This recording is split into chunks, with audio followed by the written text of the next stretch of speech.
Esse assunto com certeza vai tocar você, porque o pastor Washington sempre vem falar conosco de temas ligados à família, ligados, né, à infância, à adolescência. E hoje ele vai falar sobre pedofilia, sequestro e venda de crianças. Acabamos de registrar aqui uma casa incendiada de uma moça que doou ou vendeu seu filho, não se sabe ao certo ainda, né? Aqui em Belo Horizonte. Disse que teve seu filho sequestrado, você ouviu, você lembra desse caso? Sim, claro. Poucas semanas ela foi presa. Começou sábado, né? Ela foi presa há poucos dias, né? Sim, terça-feira. E disse que a criança foi sequestrada no centro de Belo Horizonte, mas na verdade há suspeitas que ela vendeu ou doou a criança para um casal no Rio de Janeiro. Isso é mais comum do que se pensa, né, Washington? Infelizmente, bom dia. Bom dia a você que está aí em casa mais uma vez. Uma alegria aí entrar na sua casa com a sua permissão. Deus continue sendo Senhor soberano sobre a sua família. Pastor, esses casos, assim, mexem com o coração da gente quando envolve a mãe, o abandono, o descaso, a violência. A mãe tem uma ligação afetiva, emocional muito mais forte, né? A mãe, por ser a gestora, quem está ali com o bebê mais tempo, os cuidados com a amamentação. Então, quando há essa possibilidade da mãe abandonar o filho, a gente fica um pouco sem entender. Nós não conseguimos ter ali uma compreensão muito clara e óbvia. O que podemos ver, em resumo, nesse caso da Renata, um problema principalmente na área sexual, pastor. Por quê? A alegação dela, se for plausível, se for esse o verdadeiro motivo, embora ainda está em investigação, é que ela desconfia que não seja o noivo o pai da criança.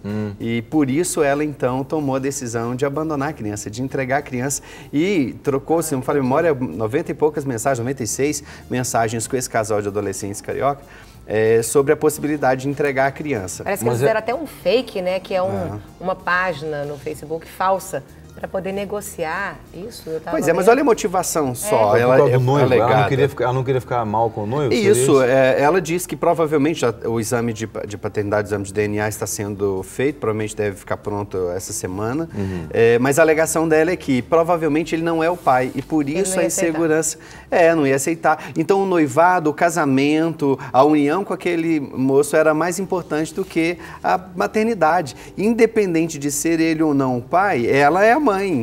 Então, como uma mãe abre mão de um filho a despeito de um relacionamento? O grande problema que eu vejo nesse caso, pastor Washington, é que ela inventou uma mentira, inclusive, para isso, né? Porque se ela quisesse doar a criança dela, eu tenho certeza que a justiça a ampararia, né? Não só a justiça, várias instituições. Nós temos, por exemplo, já falamos muito aqui do ANGE, que sempre dá suporte para mães com gravidez indesejada ou mães que não querem. O Ministério do Ataque poderia estar ajudando, apoiando. Quer dizer, e a própria justiça, não é? Ela trabalha também viabilizando para que não aconteçam situações dessas. Quer dizer, ela cometeu um crime, né? Porque ela inventou... Abandono de incapaz. Abandono de incapaz, inventou um crime, entregou um menor para outros menores, né? Eu não sei exatamente a idade dos adolescentes, mas certamente eram menores. Quer dizer, ela inventou uma situação exatamente para poder se livrar, como se aquele adolescente fosse, aquele bebê, perdão, fosse um objeto. Olha, os princípios cristãos norteiam o nosso comportamento e nos ajudam em muitas questões, principalmente nessa especificamente. Porque o ideal, Deus, ele sim institucionalizou a família é essa instituição sagrada. Deus sim organizou com essa proposta de crescermos juntos. Então, filhos, ele é bênção no casamento. Fora do casamento, filho não existe vida sem que haja permissão de Deus. Mas uma vez, quando as pessoas não têm essa visão do casamento, do matrimônio, o sexo que antes era algo bonito dentro do casamento se tornando aí permissivo, até vulgarizado no caso dessa situação. Se as declarações dela sim forem verídicas, mostra esse descompromisso com o casamento. Então, me relaciono sexualmente fora do casamento, tenho um filho, se torna um fardo, um peso, e aí, então eu abandono o filho.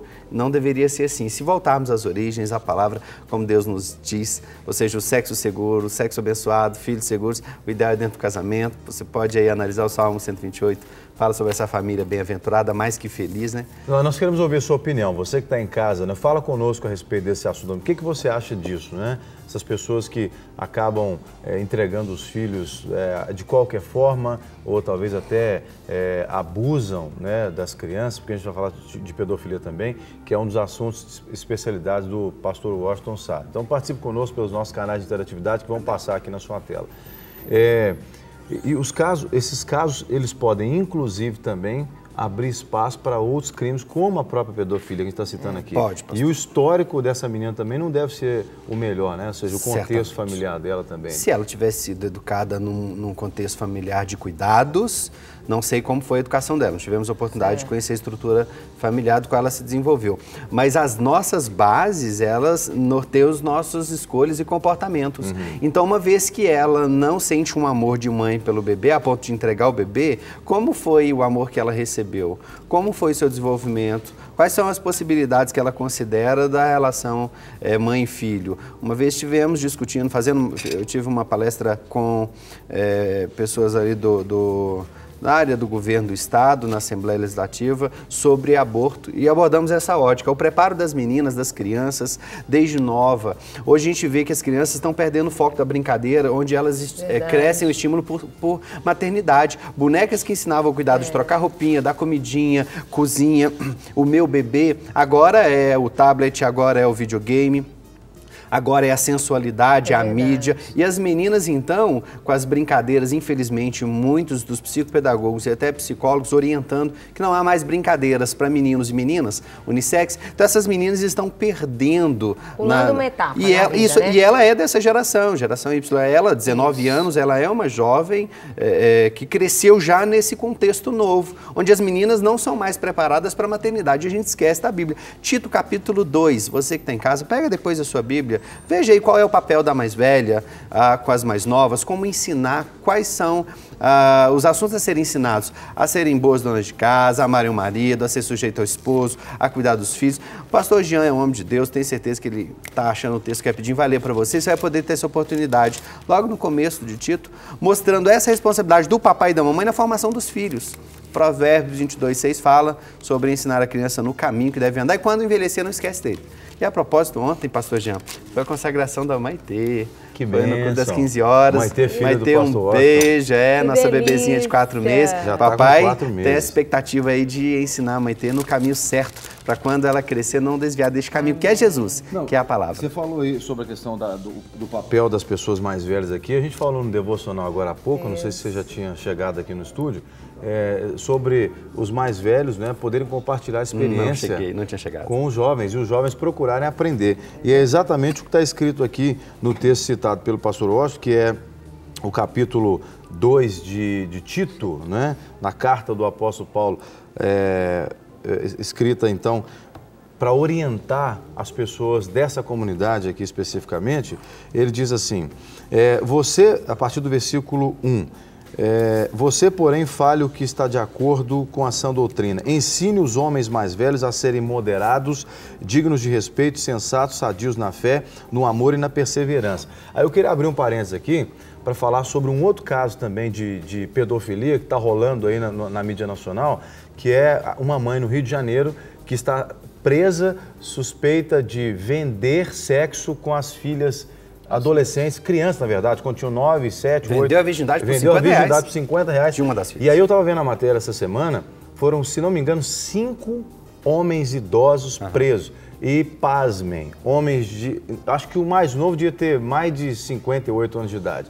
Homens de 60, 70 e poucos, se não me falha a memória, né, salvo engano aqui, tinha homem até de 80 anos de idade. E está lá uma foto estampada daqueles homens de cabeça branca, né, algemados, porque compraram a virgindade de meninas de 9, 10 anos de idade, que uma mãe vendeu, né, a troco de nada. 50 reais que para usar deveriam droga. ser um Isso pra mim é exemplo, uma nada, inspiração, até pelos cabelos brancos. E o apóstolo Paulo fala que perversão sexual. Perversão, exatamente. Ensina os homens mais velhos a serem moderados, dignos de respeito, né? Esse texto aqui foi escrito há aproximadamente 2000 anos atrás, né? E super atual, o apóstolo está falando, ensina os homens mais velhos a serem dignos de respeito, sensatos e sadios na fé, no amor e na perseverança. Agora, a dica para as mulheres. Semelhantemente, ensine as mulheres mais velhas a serem reverentes na sua maneira de viver e a não serem caluniadoras nem escravizadas a muito vinho, mas serem capazes de ensinar o que é bom. Assim poderão orientar as mulheres mais jovens a amarem os seus maridos e os seus filhos, a serem prudentes e puras, a estarem ocupadas em casas, isso dá alguma dica pra gente, né? E a serem bondosas e justas a seus maridos, a fim de que a palavra de Deus não seja difamada, não é? Então perceba, não é, que a palavra de Deus tem orientação para todas as idades. E a gente vê que esse mundo aí pós-moderno vai na contramão do que o conselho de Deus para nós através da sua palavra. Não, a mulher de hoje, a mulher ela tem que ser independente, ela tem que trabalhar fora, nada contra trabalhar fora, mas precisamos entender os limites e os conselhos da Bíblia. Deus te chamou para ser esposa, para ter filhos. Você vai então abandonar o seu esposo, abandonar os teus filhos a troco de um status? Então, penso eu que a sociedade tem sim que estabelecer, nós, principalmente a sociedade igreja, os limites. A Sheila, glória a Deus pela minha esposa, escolheu, a partir da nossa filha, ter os cuidados com ela e não trabalhar. Entendi. Não trabalhar fora, porque trabalha muito em casa. Então, nossa filha é nossa prioridade. É a herança do Senhor para nós e nossa responsabilidade de ensinar no caminho que ela deve andar. E Deus nos pedirá contas sobre isso. É claro que a gente, quando fala isso, na minha casa também, a gente fez essa opção e é claro que a gente paga um preço por isso, né? O preço da esposa ficar em casa tentando cuidar dos filhos. Não é fácil. Não somos contra a mulher trabalhar, aliás, eu acho que todas as mulheres poderiam, né, e merecem ter o seu trabalho, desenvolver o seu dom e o seu talento. Mas nós estamos falando aqui de situações em que as crianças ficam vulneráveis quando os pais, o pai e a mãe, saem para trabalhar e acabam tendo que deixar as crianças com um terceiro, ou às vezes até descuidadas, né? Isso é lamentável. É muito melhor a pessoa padecer algumas necessidades do que a gente vê situações pastor, como essa. Eu trabalhando com comportamento, a gente rodou muito o Brasil e encontramos muitas situações diferentes. A gente viu que muitas crianças cuidadas e educadas por terceiros, institucionalizadas, às vezes numa creche, numa escola em tempo integral, ou mesmo por alguém da família ou uma babá, essa criança desenvolve, ela cresce tendo o padrão comportamental, do moral, da ética, do caráter desse cuidador, deste educador. E isso acaba gerando conflitos. Eu tenho trabalhado com algumas famílias que a mãe, às vezes empresária, tenho atendido pessoas assim, trabalham em grandes empresas, corporações e governo. E estas mães, depois do nosso trabalho, têm optado, pastor, por reorganizar a sua dinâmica do trabalho. Trabalhando em casa, colocando o escritório ali, diminuindo o tempo, a carga horária, mudando para próximo do trabalho. Ou seja, como se fosse uma consultoria onde ela buscasse ao máximo diminuir, ela tem o mínimo possível de perda de tempo nesse ajuste do seu dia a dia para ter o máximo possível de tempo com as crianças. Entendi. Porque tem aquelas mães que não têm mais marido. E aí, como faz? Ela precisa trabalhar. Então nós atuamos assim, o ideal seria se mamãe não precisasse trabalhar fora e tivesse o marido essa condição. Nossa, mas quando não há, precisamos nós unir esforços para que a mamãe tenha o máximo possível de tempo com os filhos, para que esses filhos tenham o seu caráter. Cara, você como super atual. Não, você como mulher, por exemplo, né? Porque aqui vai parecer que nós somos homens que não queremos que as mulheres trabalhem. Entendi. Você como mulher que trabalha, a gente sabe que você trabalha tanto na igreja quanto fora, você está sempre lutando, né, no dia a dia. Como é que você vê, por exemplo, essa questão do cuidado? Você ainda não tem seus filhos. Mas como é que você vê, por exemplo, o cuidado das crianças? É claro que alguém poderia dizer assim, por que o homem não fica em casa? Porque a gente sabe que a palavra de Deus, né, nos mostra que o homem é o provedor do lar. Isso, né? Mas como é que você vê essa questão? Eu vejo que a família, né, nessa geração Y agora, ela tem terceirizado a educação. E nós temos visto muitos problemas com relação a isso. Essa terceirização, seja para a escola, seja com o avô que não tem a obrigação de cuidar do filho, porque ele já teve os filhos dele, né? Algo que realmente... A gente vê também que a mulher hoje no mercado de trabalho, muitas trabalham porque precisam, né? Hoje, muitas vezes, não é só aquela coisa, eu quero, mas às vezes elas necessitam de ajudar ali no orçamento, né? Lá em casa eu ajudo também no orçamento, essas coisas trabalham assim também. Mas aí eu acho que você tem que estruturar. A Bíblia fala que o rei, antes de entrar na guerra, ele senta e calcula. Sim. Então, até para que você tenha filho, eu acho que é importante você sentar, se organizar, estabelecer para você... Para que o filho não seja cifrado como foi. Isso, para que você possa curtir essa família, né? Porque senão você acaba transferindo as suas frustrações ou as suas reclamações para o filho, como se ele fosse culpado.